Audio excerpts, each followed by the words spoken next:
Nobody needs to know how broadcast television works, except for what just happened with Jimmy Kimmel. I'm Professor Einstein. I'm a former TV and advertising executive turned marketing critic. And the reason why you need to understand this is because what happens in the broadcast television sector undergirds everything that goes on in television now. Not just television, and streaming too. So let me break it down for you. There are 4 major broadcast networks: ABC, CBS, NBC, and Fox. There's other broadcast networks, but these are the key ones we're going to focus on. Those networks provide programming to stations around the country. Those stations are known as affiliates, and they are in about 200 plus markets around the United States. Now, what do I mean by markets? Markets are cities like New York, LA, Chicago, Dallas, Philly, and so on. Those affiliate stations aren't all owned by the networks, but there are special affiliates that are owned by the networks that are known as O&Os, or owned and operated stations.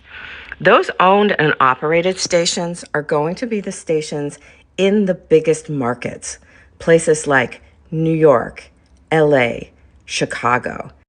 Throughout history, regulators have always limited the number of stations or the percentage of the United States that any one company could own. The way the regulation is written is that no one can own more than 39% of the United States.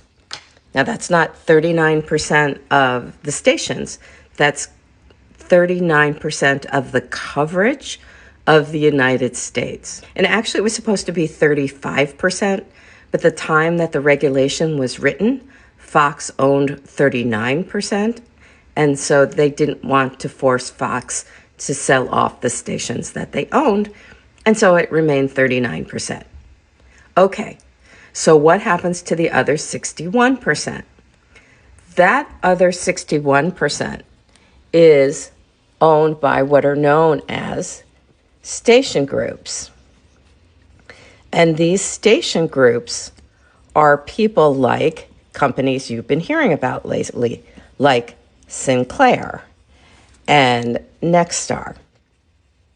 Now, companies like Sinclair and Nexstar don't just own ABC affiliates. Like, you've been hearing them talking about ABC affiliates, but they don't just own ABC affiliates. They own ABC affiliates, they own CBS affiliates. They also own a lot of the smaller broadcast networks like CW and My Network. But these aren't the only 2 companies that own ABC affiliates, right? ABC owns the affiliates. They have some of the affiliates. There may be other companies like Hearst. So they're not the only people that are in this picture.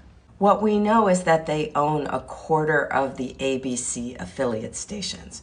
But the more important question is, what percentage of the United States does that number cover? And I believe it's less than 20%. They don't have the stations in the big markets. Now, is that ultimately going to hurt ABC? To a certain extent, because advertisers are going to say, if you're not covering 100% of the United States, I don't want to pay you for advertising that's supposed to cover 100% of the United States. But that said, the largest markets, the biggest markets, frankly, the most important markets to advertisers will be covered because it's already owned by the network.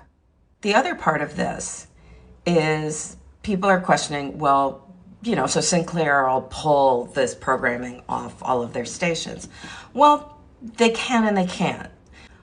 What being an affiliate station means is that you have a contract with the network to be affiliated with them, to be associated with them. And that agreement means that you're going to run their programming. There are some exceptions. If you decide some of the programming that they're airing is disagreeable to the people who are in your market, that station owner or that manager of that station can say, I'm not going to air this particular programming. When I was at NBC, on Sunday nights, we used to air movies. And a lot of times they were like young girl in trouble movies. And Salt Lake City never wanted to air those. And they would say, no, we're not going to air them. And they would say, fine, put on whatever you want instead. And you can do that to a limited extent. But if an affiliate does that for a lot of programming, they begin to breach their affiliate contract. And one of two things will happen. Either the network will say to them, you have to start airing this programming, or they will say you're breaching the contract and you have to give up your affiliate agreement. That's actually really detrimental to Sinclair or Nexstar, because if they give up their affiliate agreement, it means they have to come up with all their own programming. And they really don't want to do that. And let me say one other thing about these exceptions. These have to do with individual stations, individual markets. So maybe people in New Orleans don't like Jimmy Kimmel, right? Okay. Or maybe people in, I don't know, Seattle, Washington don't want to see something that's anti-digital. I don't know, make it up. That's fine on a market-by-market basis if a manager decides to do that. But what these station groups are saying is, we're going to make a flat-out policy decision for across the board. And that would really be a breach of contract.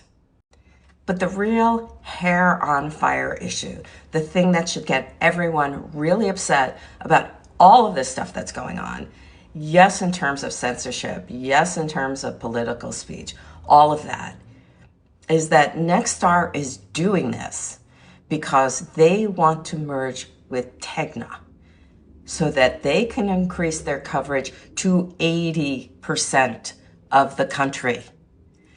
That should set everyone's hair on fire. And if that starts to happen, if the FCC chair starts to allow that to happen, we should be getting into the streets. If you want further explanation about how all of this stuff works, I'm happy to talk about it. Send me your questions. Make sure you know this stuff. This stuff is really important, because the truth of the matter is, those free over-the-air waves belong to you and me. And ABC, CBS, NBC, and Fox are public trustees. And we have rights to make sure those airwaves say what we want them to say.